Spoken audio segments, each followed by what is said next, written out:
iPhone 17 Pro Max လေးကိုကျွန်တော်ဖောက်ကြည့်ပြီးပါပြီဆိုတော့ဒီ17ကကျွန်တော်တို့ဒီအရင်16 series နဲ့ဘာတွေခွာလဲဆိုတာကိုကျွန်တော် comparison လုပ်ကြည့်မှာဖြစ်ပါတယ်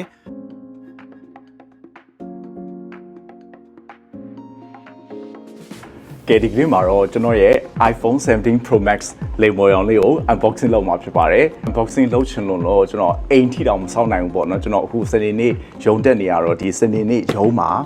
unboxing လုပ်မှာဖြစ်ပါတယ်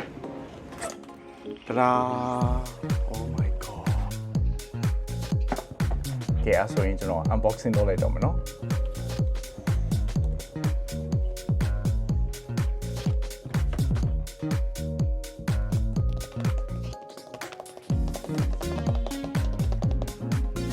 ဒီမော်ရောင်လေးဖြစ်သွားတဲ့သူရဲ့ဘူးရဲ့ logo လေးမှာဟော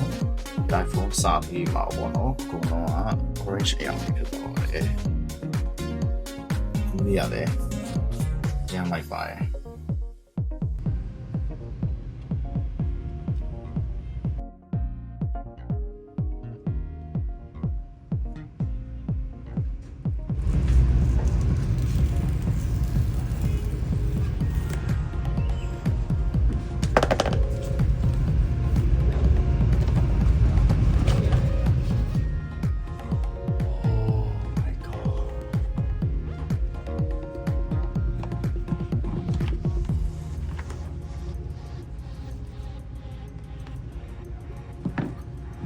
တော့ဖုန်းနဲ့ charger ကြိုးလေးပဲပေါ့နော်ပြကြဒီ SIM remover လေးနဲ့ဒီနှစ်ခုပဲပါပါတယ်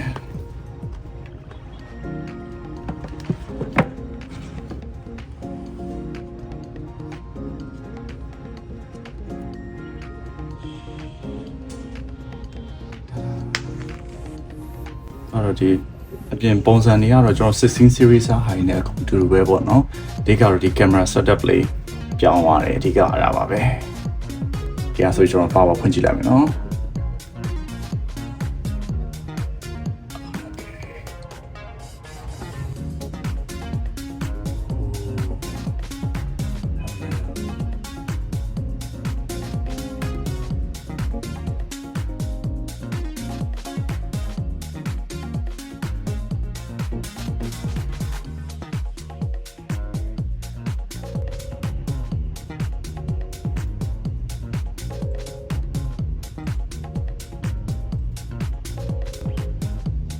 8XT ပါ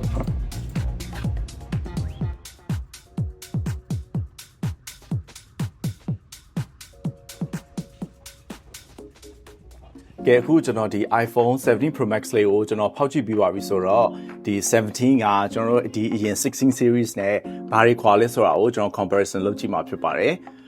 ကျွန်တော်ပထမဆုံးပြောမှဆိုတော့ဒီအပြင်ပေါ့နော်အပြင်မှာတော့တီးတတာကွာသွားတာကတော့သူ့ရဲ့ camera ဘိုင်းမှာဆိုရင်17ကဒီလိုအတုံးကြီးအရှိဖြစ်ပြီးတော့ဒီ16เนี่ยကျွန်တော်ထုံးစံတိုင်းပေါ့နော်ကျွန်တော်တို့အရင်11 series တို့ကပုံစံမျိုးပဲပေါ့နော်အဲ့လိုမျိုး set ရှိနေမှာဖြစ်ပါတယ်ပြောကြကျွန်တော်ဒီဘေးကအကုန်ဒီ camera button တွေ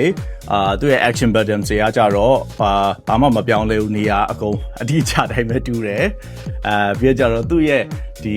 အောက်ကဒီ speaker box တွေပေါ့နော် speaker box ဆိုလို့ရှိရင်ကတော့ဒီ17ကကြတော့ဒီ speaker box လေးတွေပိုပါတာကိုတွေ့ရတယ်ပေါ့နော်ဒီမှာဆိုရင်တော့ဒီဘက်မှာနည်းနည်းပဲပါပြီးပေါ်မှာတော့လုံးဝ speaker box တွေအပြည့်ဖြစ်သွားတယ်ပြီးတော့ဒီနောက်ဖက် design ပေါ့နော်နောက်ဖက် design မှာဆိုလို့ရှိရင်ဒီကျွန်တော်တို့ဒီ16ကတော့လုံးဝပြောင်ချောရွှေရောင်ပြင်မဲ့သူကကြဒီကကြဒီ2 tone ဆိုပုံစံမျိုးလေးဖြစ်သွားတယ်ဒီအပေါ်ကအပြောင်ပြီးတော့ဒီအောက်ကအဝိုင်းလေးကကြတော့တော့ကြလုံးဝဒီအမှုံသားလိုပုံစံမျိုးလေးနဲ့ပေါ့နော်အဲ့လိုမျိုးနှစ်ခုကွာပါပါတယ်ပြောကြတော့ကျွန်တော်ကအဓိကကြောင့်ကျွန်တော်ဗီဒီယိုရိုက်တယ်ဓာတ်ပုံတွေရိုက်တယ်ဆိုတော့ကျွန်တော်နောက်တစ်ခုစိတ်ဝင်စားတာကြောင့်ဒီ iPhone ကဘာတွေကွာသွားလဲဆိုလို့ရှိရင်ကျွန်တော်ကြိုက်တာတော့သူ့ရဲ့ဒီ back camera ပေါ့နော်ဒီ back camera မှာဆိုလို့ရှိရင်သူ့ရဲ့ optical zoom ကကြတော့ဒီ8ဆထိပါသွားတယ်ကျွန်တော်ဒီ16မှာဆိုလို့ရှိရင်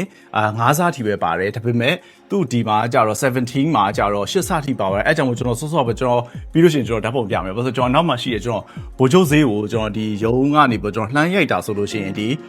16နဲ့ရိုက်လို့ရှိရင်သူကကြတော့ဒီအရန်ကြီးကြည်လင်ပြတ်သားမှုတိတ်မရှိဘူးပေါ့နော်ဒါပေမဲ့ဒီ17ကကြောင့်တိတိတတာကြီးရောအဲ့လိုမျိုး zoom ကကြီးကြီးလင်းလင်းပို့ပြီးတော့မြင်ရတယ်ဆိုတော့ အရန်မိုက်တယ်ပေါ့နော်upgrade လုပ်တဲ့နယ်လို့ကျွန်တော်ထင်ပါတယ်ပြောကြနောက်တစ်ခုဒီ iPhone 17ကသူ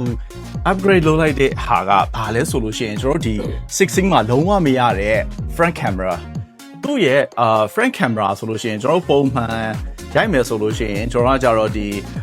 vertical ရိုက်တယ် horizontal ရိုက်ချင်လို့ရှိရင်ကျွန်တော်ကဒီ camera ကိုဒီလိုစောင်းပြီးရိုက်လိုက်ရတယ်ဒါပေမဲ့ဒီ17မှာကြတော့ရိုက်မယ်ဆိုလို့ရှိရင်သူကကြတော့ဒီလိုမျိုးရိုးရိုး vertical ရိုက်လို့ရတယ်ဒါပေမဲ့တော့နှိပ်လိုက်လို့ရှိရင်ကျတော့ camera ကိုစောင်းစရာမလိုဘဲနဲ့သူကဒီလိုမျိုးဒီဇိုင်းဖြစ်သွားတာဆိုတော့ကျွန်တော်တို့ဒီ16မှာဆိုလို့ရှိရင်ရိုးရိုးနည်းနည်းလေးပဲရိုက်လို့ရပါမယ်ဒီမှာဆိုလို့ရှိရင်လုံးဝ front camera ကိုအဓိကထားရလို့ဆိုလို့ရှိရင်ဒီ camera ကိုအကျယ်ကြီးရိုက်လို့ရမယ်အရန်ကြီးပေါ့နော်ဒီ selfie stick တွေသုံးပြီးတော့လူအများကြီးပါအောင်ဆွဲဆန့်စရာတွေပါမလို့ပေါ့နော်အခုဆိုဒီမှာဆိုလို့ရှိရင်ကျွန်တော်ကြီးပဲဒီမှာရိုက်လို့ရတယ် front camera အရန်သုံးတဲ့တွေဆိုလို့ရှိရင်တော့17ကသုံးတဲ့နဲ့upgrade လုပ်မယ်ဆိုလို့ရှိရင်တော့ဒီ17ကို upgrade လုပ်တဲ့နယ်လို့မြင်ပါတယ်ဘာလို့လဲဆိုတော့ဒီ front camera ကိုတော့ကျတော့အရန်ပိုကောင်းအောင်လုပ်တဲ့အတွက်သုံးတဲ့လူတွေအတွက်အရန်ပိုအဆင်ပြေတယ်vlogger တွေပါဆိုလို့ရှိရင်လည်းပေါ့နော်ဒီအကယ်၍ဟိုဖုန်းလေးနဲ့ပဲအလွယ်ရိုက်မယ်ပါမယ်ဆိုလို့ရှိရင်ဒီ front camera လေးနဲ့အလွယ်ရိုက်မယ်ဆိုရင် Euro phone နဲ့ရိုက်တာတွေထက် Euro phone ဆိုတာ16ပေါ့နော်16နဲ့ရိုက်တာတွေထက်အများကြီးပို့ပြီးတော့ view angle ကျကျနဲ့ရိုက်လို့ရတယ်ဆိုတော့လုံးဝ upgrade လုပ်တင်ပါတယ်